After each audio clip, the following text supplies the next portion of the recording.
an undercurrent of terror that transcended the usual panicked calls.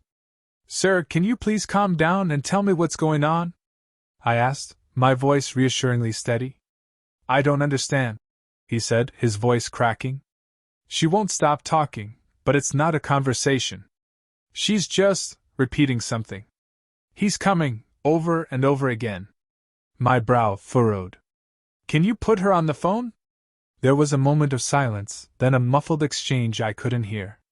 He returned to the line, his voice even more strained. "She won't. She just keeps saying it. He's coming. He's coming." A shiver ran down my spine.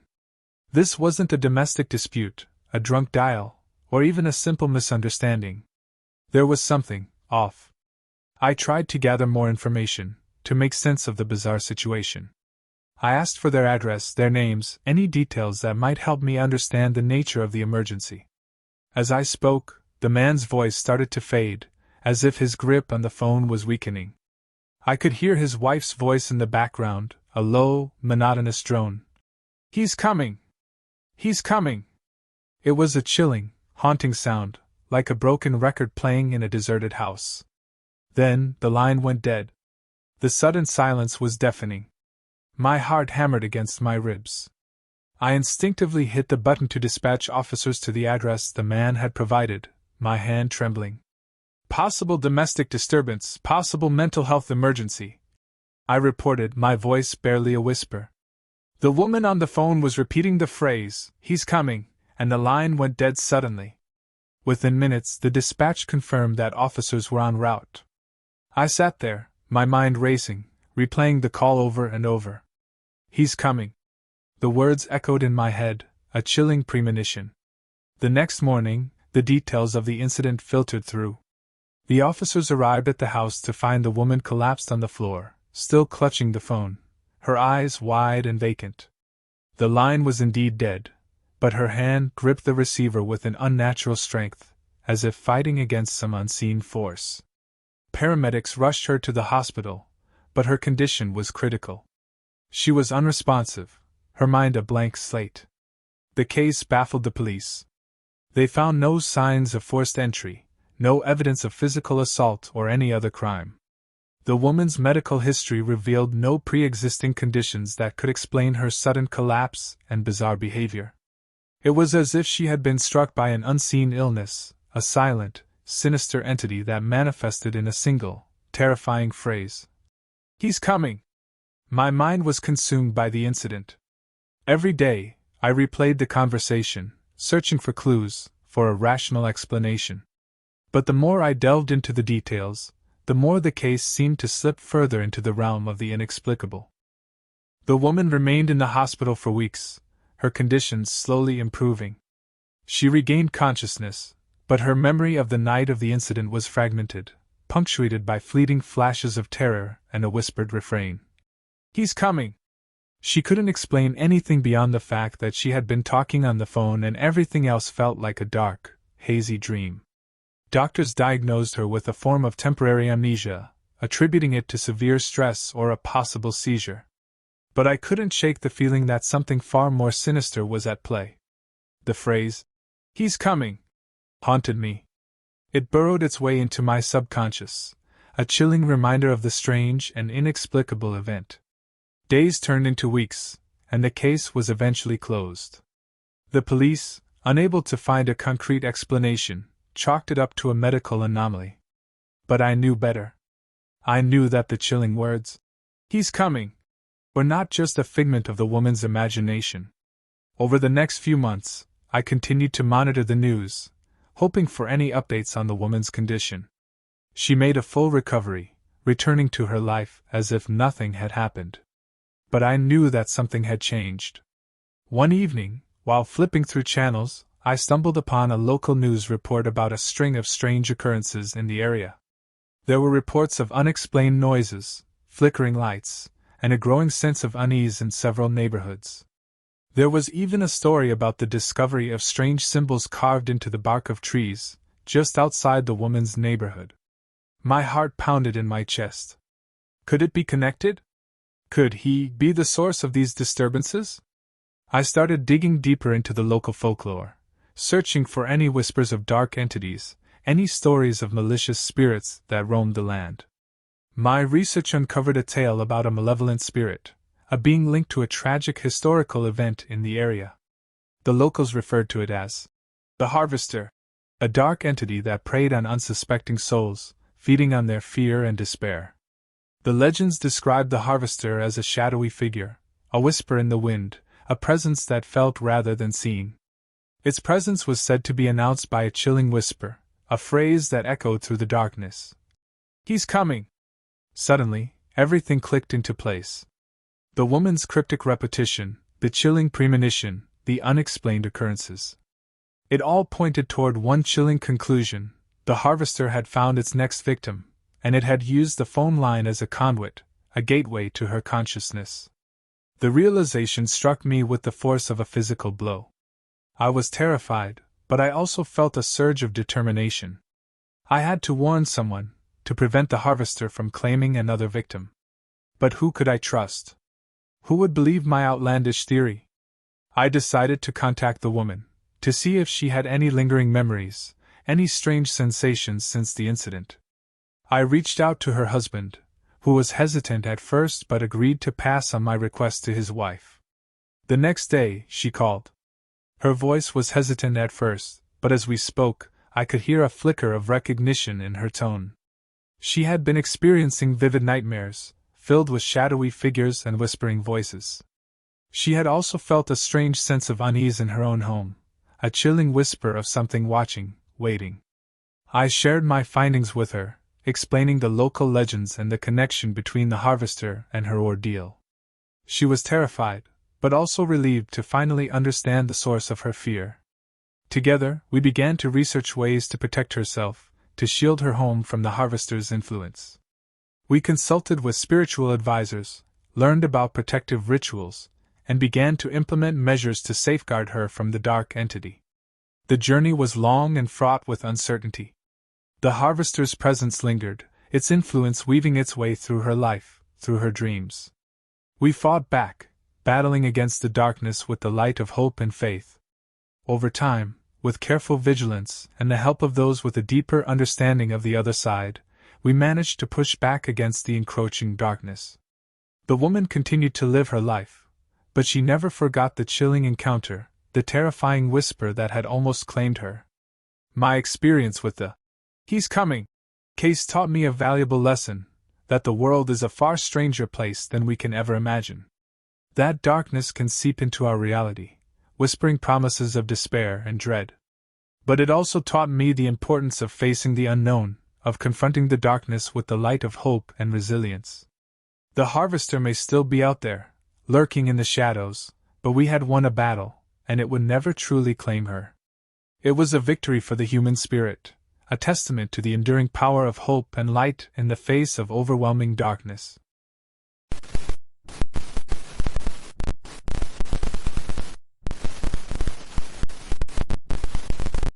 It was a regular Tuesday when I received a call from a frantic man who said he found blood everywhere in his basement. As I pressed for details, he started sobbing, saying he thought he had killed someone. I dispatched officers immediately. When they arrived, they found a horrific scene. There was no body, just pools of blood and a bloody knife. The man was arrested, but he swore he had no memory of what had happened, and I could still hear the tremor in his voice when I hung up. The call had jolted me out of the mundane rhythm of my day. It was the kind of call that gnawed at your mind, the kind that seeped into your dreams and left you with a lingering unease.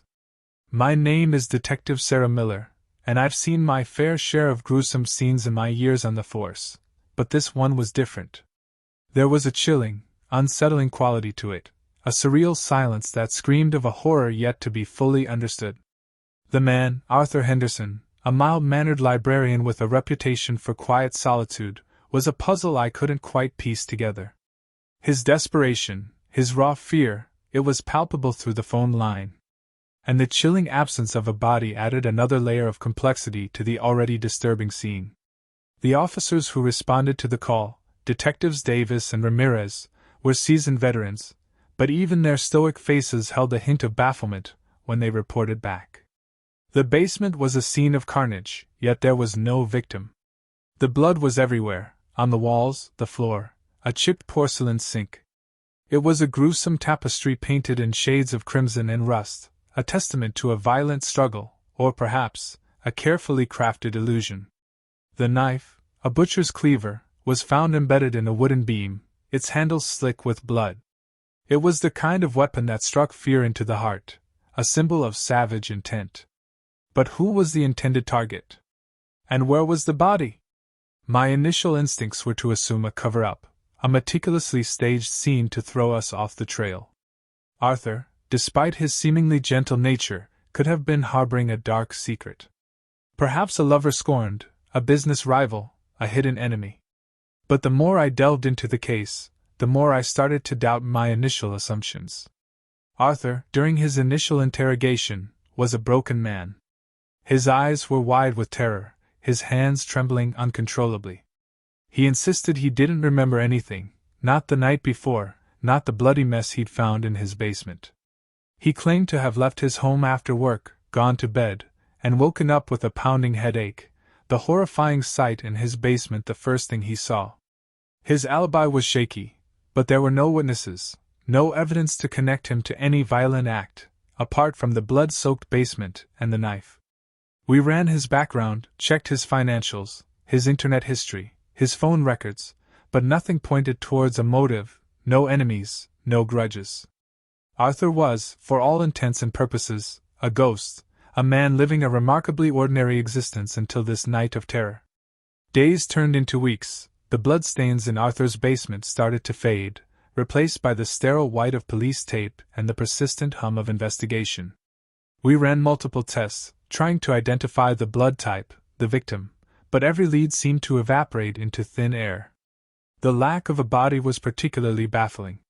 Had the perpetrator managed to dispose of it so efficiently, leaving no trace? Or was this a macabre puzzle, a twisted game played out in the confines of Arthur's basement? The psychological evaluation of Arthur produced no clear answers. He was diagnosed with dissociative amnesia, a condition that could explain his memory loss, but it didn't exonerate him. Was this a case of a repressed memory, a subconscious act of violence he had no conscious recollection of? Or was he truly innocent, a victim of circumstance or, perhaps, a supernatural phenomenon? The more time passed, the more the case became a chilling enigma. The initial shock and horror started to give way to a sense of unease, a feeling that we were dealing with something beyond our comprehension. The whispers started amongst the officers, a haunting, a dark curse, a paranormal event. I tried to dismiss these theories as a product of anxiety and the macabre nature of the case, but I couldn't shake off the chilling sensation that something was amiss. The scene, the absence of a body, Arthur's desperate plea of innocence, it all seemed too surreal, too perfect, to be a simple case of murder. One rainy evening, I found myself back at Arthur's house, poring over the crime scene photos once more. I was trying to find a new angle, a hidden clue amongst the chaos, when a detail caught my eye. In one of the photos, a small, almost imperceptible smudge of color on the basement wall, near the blood stains, seemed to flicker in the digital light. I zoomed in, my breath catching in my throat. It wasn't a smudge. It was a faint, almost faded pattern, like a piece of wallpaper, a remnant of a different design, hidden beneath layers of paint. Could it be a clue? A hidden room? A secret compartment? I called in the forensics team, and within hours, we uncovered a hidden passageway behind a loose section of the wall. It led to a small, damp chamber, concealed beneath the basement floor.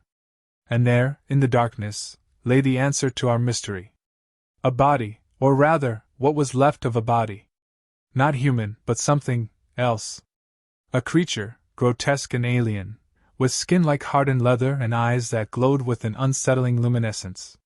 Its blood, a viscous, iridescent liquid, was the source of the crimson tide that had flooded Arthur's basement. The creature was dead, seemingly consumed by some unknown force, leaving behind a trail of questions, a horrific testament to a reality beyond our understanding. Arthur, it turned out, wasn't a murderer. He was a victim, a witness to a macabre event he couldn't comprehend, a pawn in a game played by forces unknown. His amnesia was a coping mechanism, a defense against the cosmic horror he had stumbled upon. The case remains open, etched in the annals of the police department as the basement blood, a chilling reminder of the mysteries that lie hidden in the shadows, the things that lurk beyond the boundaries of our comprehension. The tremor in Arthur's voice, the haunting scene of a blood-soaked basement, the unsettling silence that followed, it all continues to haunt me, a reminder that sometimes, the most terrifying stories are the ones that defy explanation.